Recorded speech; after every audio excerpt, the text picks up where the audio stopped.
You're listening to Dairy Voice by Dairy Business News, a podcast exclusively for the dairy industry. One of our sponsors of the Dairy Voice podcast is National DHIA. NDHIA ensures information accuracy and represents their members' interests. They are the direct voice for the dairy information industry. To find out more, go to dhia.org.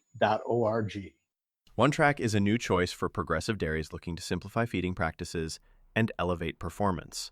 Fed at up to 40% of the ration, this high-energy macro ingredient works alongside on-farm ingredients to reduce sourcing, mixing, and batching, freeing up valuable time and resources.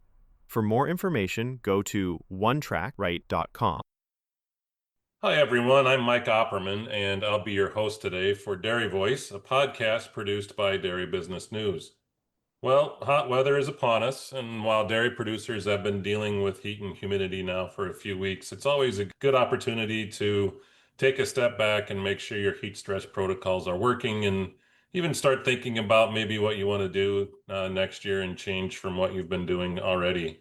Also, there's a lot of myths around the do's and don'ts of keeping cows cool, and here today to help address some of those myths and give us some tips and pointers on better heat stress management is Dr. Mario Riboni from Diamond V. Welcome, Mario. Hi, Mike. Thanks for having me. To get started, Mario, why don't you just introduce yourself and tell us a little bit about what you do for Diamond V? I've been with Diamond V for about 4 years now. I joined their team in 21, and it's been a very interesting adventure for me. I come from a very academic background, master, PhD, and postdoc, all in environment related to dairy nutrition and a bit of on the human side as well during my postdoc. I've done research for Diamond V during my PhD years. A lot of my studies research came out of my laboratory at the University of Illinois.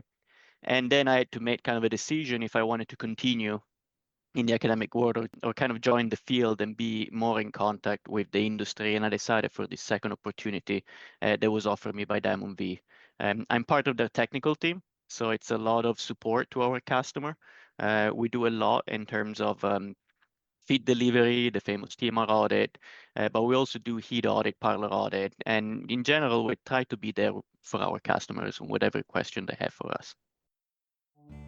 Hi, I'm Tim Hammerich. Looking for your next podcast? Check out the Fresh Cow Files from Zoetis, where we'll discuss hot industry topics including antibiotic stewardship, employee training, transition cow periods, and more. If you show that you're invested in this farm and that you care about those things like consistency and reaching production goals and reaching reproduction goals, and then invest in your employees, you will have a more productive, a more efficient, more profitable farm.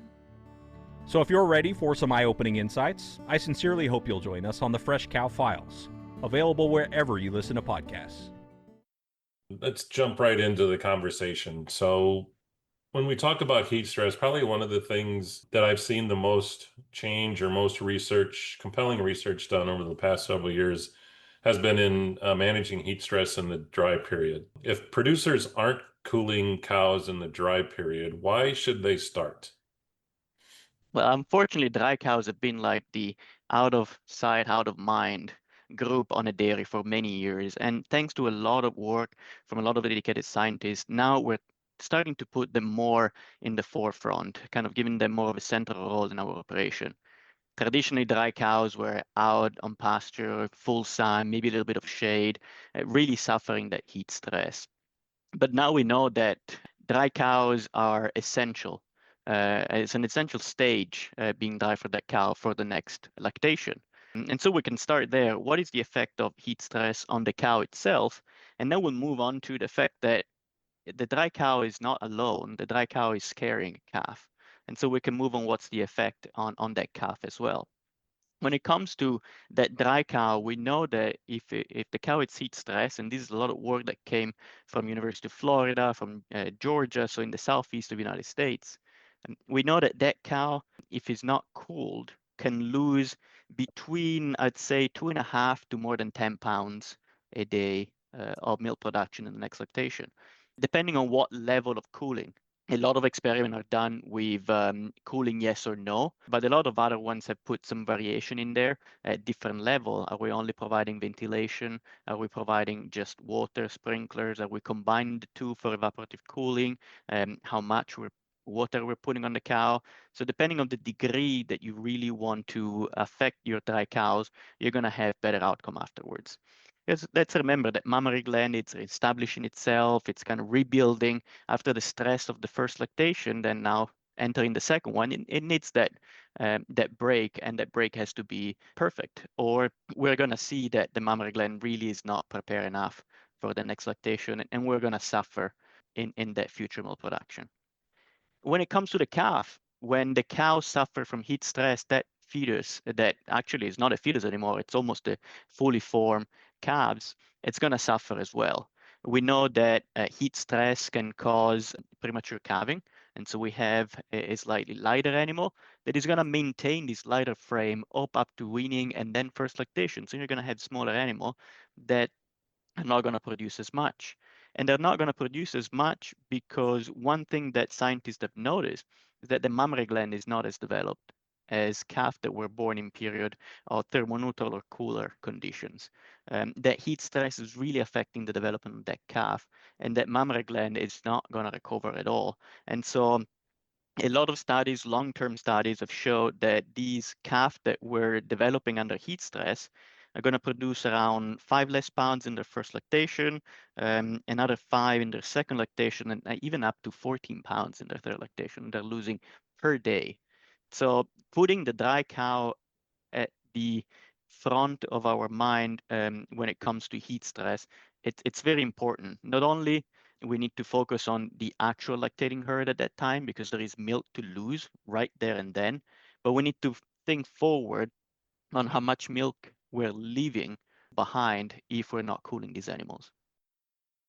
This episode is brought to you by DRMS, a trusted provider of dairy information and decision tools. As a nonprofit with deep ties to NC State and Iowa State universities, we've spent over 65 years serving the dairy industry, delivering research-backed software, standardized data, and exceptional customer support. Our dedicated team works alongside producers and consultants to ensure they get the training, tools, and insights they need. We turn complex herd data into clear, actionable insights that help producers and consultants make informed decisions every day through solutions built in collaboration with the dairy industry. Learn more at drms.org. I remember when I first heard that research, I was just kind of flabbergasted at the impact that keeping cows cool in the dry period can be. Another thing I learned recently, and I guess it makes sense, is, when we cool off at the end of the day, that doesn't mean that our cows are cooling off either.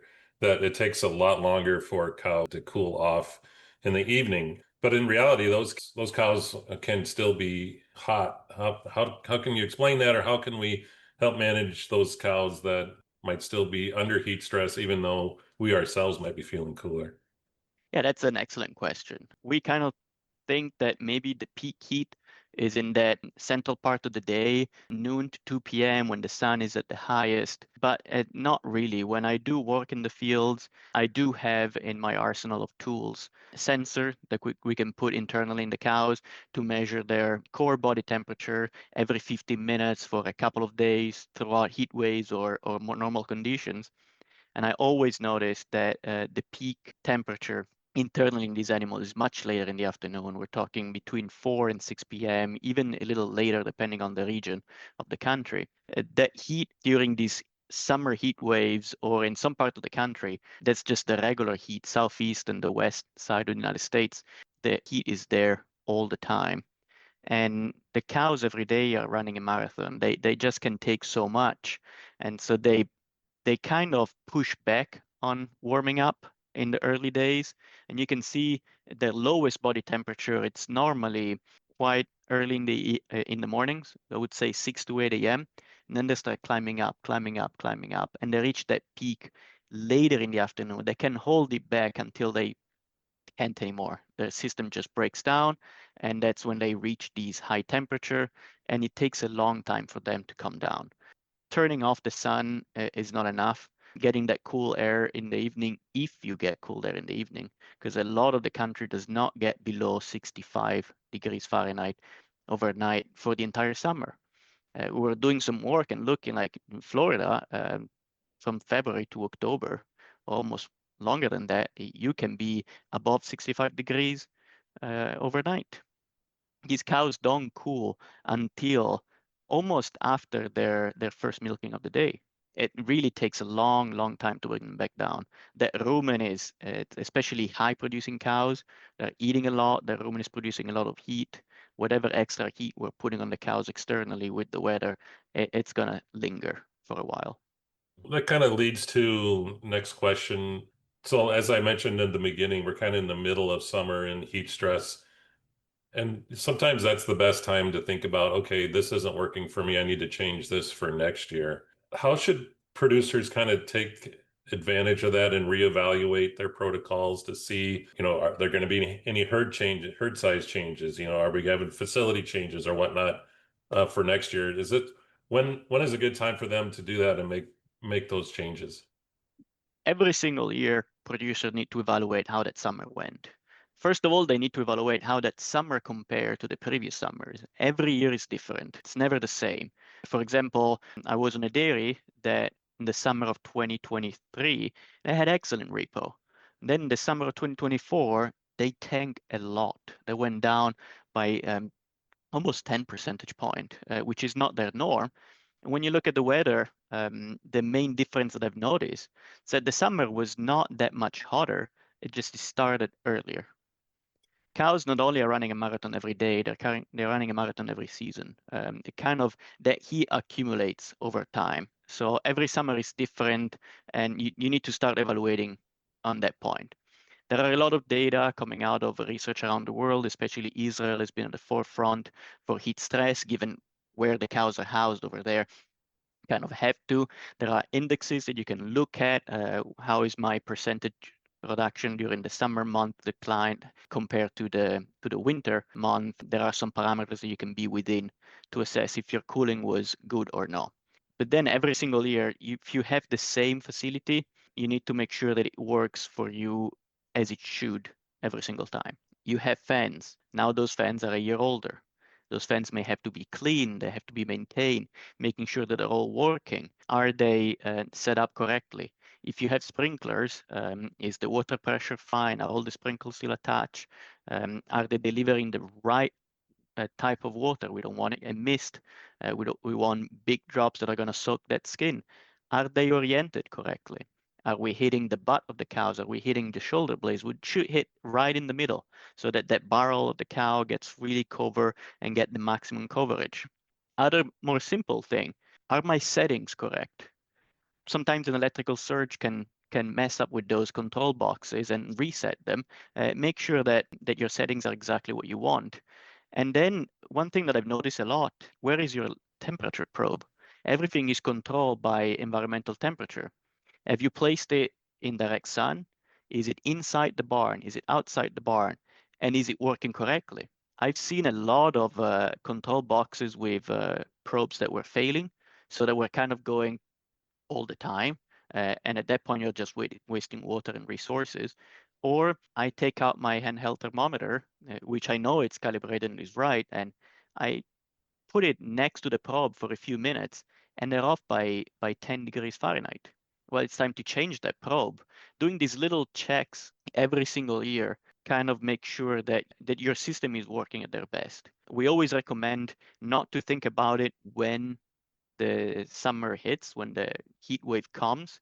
Start getting prepared in the spring. I know that there is a lot going on those times, dividing your attention between the fields, dividing your attention between your cows can be hard, but it will pay in the long run. And then just talk to your neighbors. You guys experience the same summer. Maybe you have slightly different facilities or similar facilities, but kind of creating this community and seeing how your cows perform and my cows perform under the same condition could help you make the right decision for that area and that geography. Of course, if you have a open barn and your neighbor has a tunnel barn, that maybe it's not the same, but use your best judgment with your peers to see how you can improve.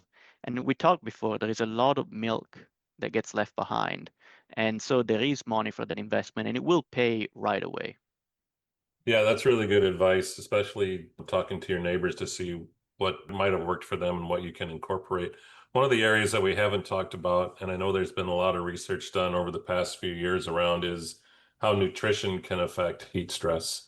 And I remember when that first started coming out, people kind of thought we were crazy because what I feed cows isn't going to affect whether they're heat stress tolerant or not. But talk a little bit about what the role the ration plays in keeping cows cool.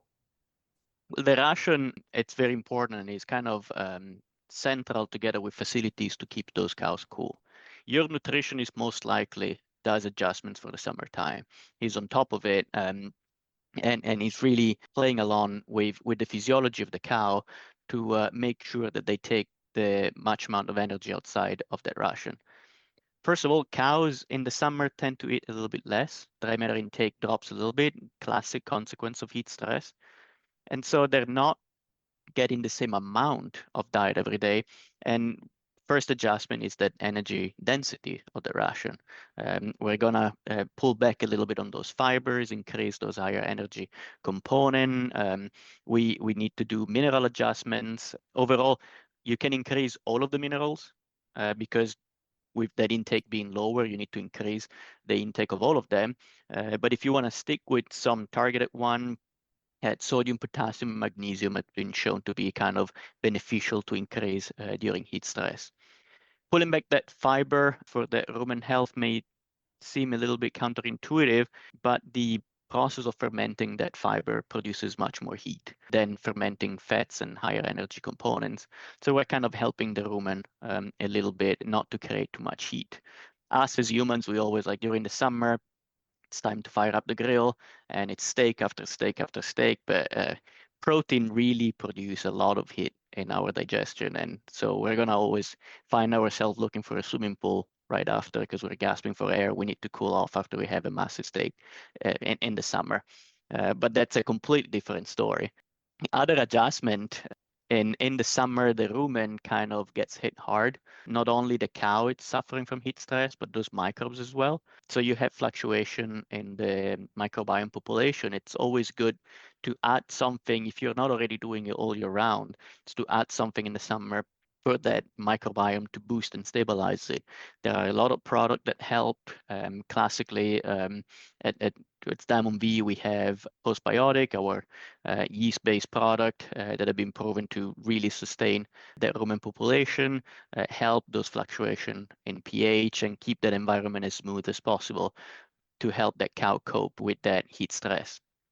There are also different products on the market that can be added extra to the diet in these periods. A lot of people know about electrolytes. Cows kind of lose electrolytes during heat stress, and so we supplement electrolytes. They can be a bit expensive, so they're kind of mostly fed reactionary rather than proactively. We want to feed them in a way that makes sense also for our bottom line. There are other compounds called osmolite that also helps with the hydration of the cow in slightly different way, so they can help the cow alone or in combination with electrolytes since they have different mode of action. And really, they can help the cow hold that water at the cellular level and prevent a lot of other cellular stress that it's created during these heat waves. There are vasodilators as well that are available on the market. These vasodilators kind of help that circulation close to the skin to help dissipate that heat. They work alone, but they also work great if you have something externally that helps then the heat get dissipated. You need that ventilation, you need that water and that evaporative cooling to get the best out of it. And these products don't have to be added alone. There are products on the market that kind of take from multiple of these compounds and create a specific formulation. Diamond V recently launched Diamond V Ice Plus, which was a legacy Provimi product that now we're carrying under our line, which is a combination of few elements that has been proven to help cows during heat stress. But there are a lot of options as well out there. Decat diets, we talked before as well, that you can kind of play with it, but make sure that you're doing the right thing by the cow. Talk to your nutritionist. It's a bit more sensitive to adjust. And then decat are a little bit harder, especially when it comes to dry cows, to implement. So these other options that we talked before are probably a little bit better for the dry cow. Certainly another key part of nutrition that sometimes gets overlooked is water. And, I guess it makes sense that cows are under heat stress. They need water, but sometimes that gets overlooked. Can you kind of talk through how we can make sure we're meeting a cow's water needs in the summer months? Yes, that's a great question, because often it's overlooked. We build the barn, the water is set up during the first sketches of that project, and then once it's in place, we tend to forget about it. Water troughs need to be kept clean, they need to be working, but the amount of water provided to the cow, it's really important. Kind of a rule of thumb, it would be around 4 inches of linear water per cow in a barn. That comes to between 3 and 4 feet for 10 cows. That's a good rule of thumb to start with. A lot of new constructions are following this kind of guidelines. Older ones are a bit short on it, so it could be a good time to go in your barn, count the stalls, making sure how many inches of water per cow you have. It's very important that you do that to provide the right amount of water to your cows. You can go even above and beyond and provide more water. Your cows are not going to have a negative effect from it. And again, when you go into a barn and count the stalls, we're assuming you're at 100% stocking density. If you are above that, then it's really important to make sure that the amount of water, especially during the summer, follows the amount of cows that you have in that barn. And then not only provide water in the pens where the cows spend the majority of their time, but in the parlor, in the exit lane. Cows tend to want some water as soon as they get milk. It's very important to provide a lot of water there as well, easily accessible in a way that it won't slow down the flow of your parlor. The cows that don't want to drink, they can walk back out to the pens. 80 feet of water, 40 per side could be great recommendation to have water there when it's needed. So then once the cows go back to the pen, they don't crowd that first crossover with the water and stop the flow back in the pen, stop cows from going resting, lying down, or go to the feed to eat.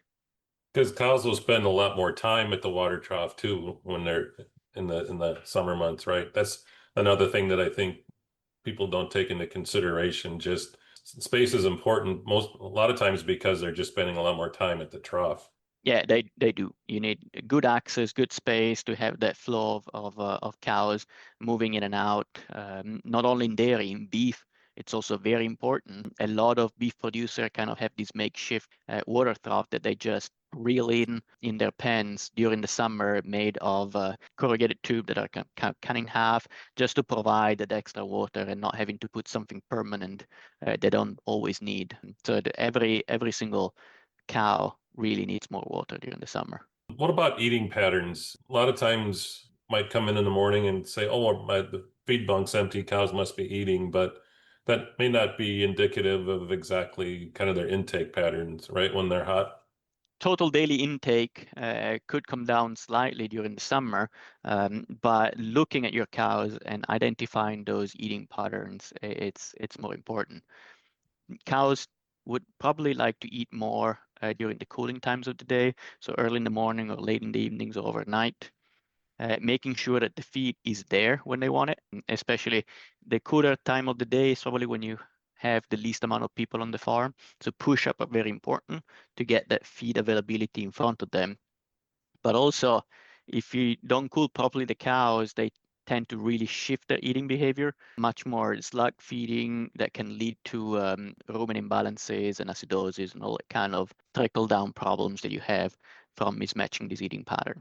Keeping cows properly cool with all the facility adjustments and dietary adjustment will really help them, because cow really, the only currency they have to spend is time. And they budget that throughout the day. They will spend optimally around 5 hours eating, between 12 and 14 hours laying down or resting, 2 to 3 hours interacting, around half an hour drinking, and then the rest, it's when they're pulled out of the pen. If the longer you spend milking those cows, the less time they have to spend underneath, and you see immediately declining in line time. But when cows are not cool, they tend to putz around. They stand. They don't go lying down. They slower their rumination. They really don't spend that much time making milk and eating to support that milk production. They kind of increase their idle time. Other times the heat is just so much that there is not much you can do. And you'll see these cows just standing at the manger, enjoying the sprinklers that are constantly coming on and off. When the heat reaches that level, unfortunately, there's not much we can do, but it's good to notice and see if we need to make some adjustments or no in the way that we handle those animals. One other thing that I've noticed in the field, but there is not enough work done on it so far. You could adjust kind of the daily pattern of some animals. The parlor, a lot of times, is kind of a heat stress provider rather than the relief because it is not properly managed. They crowd cows, they use crowd gates improperly. They don't really keep them wet and aerated when they go in there. But a lot of times people are starting to understand the importance of the parlor. And every time you bring a cow there, 3 times a day, it's an occasion to cool that cow. I've identified when I do those constant temperature measurements in the cows that the parlor can have very good effects in helping that decline in temperature late in the day, kind of breaking that cycle. If you milk high producing cows, maybe as the first of your routine, they may still have time to pick back up some of the residual heat. If you milk them a little later instead, that helps really push it down and keep down, because that's that shower that they get in the holding pen. It's important, but this is just pure anecdotal observation. I haven't tried yet to get some of our clients to change the milking orders, but that could be something that someone that is interested in going above and beyond, trying to look and these little tweaks, whatever works for their operation, that could really push the herd a step beyond without spending any money, because at this point it's just little management option that can help those cow be cool more effectively. That's interesting. And speaking of kind of anecdotal information, are there things as you travel around and you work with dairy producers, are there things that are kind of more common that producers overlook when it comes to heat stress? Like in your observations, what are the most common things that producers overlook when it comes to cooling cows? They kind of forget that the heat abatement technologies that you have need to be looked at every year. We try to remind them to start ahead of the curve, making sure that everything is tuned up correctly and in top shape so that when you need it, it's there. Oftentimes it's forgotten. Oftentimes, like, oh, the fan is there and it's working and I can feel the air, but it's dirty and we're cutting its efficiency by 50% or even more. To us, it doesn't really make a difference when we feel it, but if I stick my wind speed meter in front of it, then I see a big drop. We need to make sure that everything is on point, because when it's needed, it needs to be there at 100%. And it's a little bit, dairy farmers unfortunately have so much thing to worry about. These little things are what slip through the crack, but they're in shape for the summer season. It's a job that probably shouldn't be overlooked too much. Yeah, that's great insights. And maybe we could run this again next spring when we're getting ready for warm weather. But before we sign off, Mario, is there anything we missed or that we need to add? No, I think that we cover a lot of the bases. I think that one reminder is that summer nowadays tend to last a little longer. We have a lot of late heat waves, so don't put your guard down at the end of the summer because you're out of it. Make sure that things are still up and running. Oh, there is a bank of fan that is not working, but it's September and I can worry about it in a few weeks. Well, do it, because there could be those late fall events that are bringing that heat through. And really, it's very important to have it in tip-top shape even at the end of the summer, because the cows are very close to the finish line. They've endured a lot. Late heat waves can really have a bad impact on your cows that they've already suffered throughout that entire summer. I've suffered through a lot of hot World Dairy Expos and just, that first especially here in Wisconsin, that last week in September, first week in October, sometimes we'll get those temperatures in the 80s, and cool down at night, those cows are still affected. Well, thanks, Mario, for your insights today. This has been Mike Opperman for Dairy Voice from Dairy Business News.